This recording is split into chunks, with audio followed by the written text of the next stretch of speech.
Delhi police में सबसे बड़ा फेरबदल हुआ है। सतीश गोलचा बने हैं नए पुलिस कमिश्नर। दिल्ली के नए पुलिस कमिश्नर अपॉइंट हुए हैं। दिल्ली पुलिस कमिश्नर एसबी के सिंह हटाए गए हैं।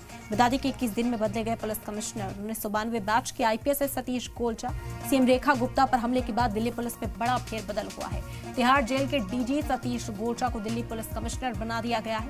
1992 बैच के आईपीएस अधिकारी हैं सतीश गोलचा, जिन्हें दिल्ली का नया पुलिस कमिश्नर अपॉइंट किया गया है। इस वक्त की अहम जानकारी आप तक पहुंचा रहे हैं। बड़ा फेरबदल दिल्ली में हुआ है। एडमिनिस्ट्रेटिव लेवल पर दिल्ली पुलिस कमिश्नर अपॉइंट हुए हैं सतीश गोलचा। दिल्ली पुलिस में सबसे बड़ा फेरबदल। रेखा गुप्ता पर हमले के बाद एक बड़ा फेरबदल दिल्ली पुलिस में देखने को मिला है।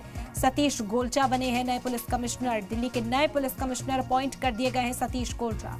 दिल्ली पुलिस कमिश्नर एसपी के सिंह हटाए गए अपने ओहदे से। 21 दिनों में ही पुलिस कमिश्नर की तब्दीली कर दी गई है। पुलिस कमिश्नर को 21 दिन के अंदर अंदर बदल दिया गया है।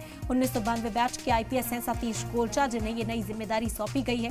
दरअसल कल ही दिल्ली की सीएम रेखा गुप्ता पर उनके जन सुनवाई के दौरान हमला हुआ था। एक शख्स ने उन पर हमला कर दिया था, जिसके बाद अब दिल्ली पुलिस में ये बड़ी तब्दीली देखने को मिली।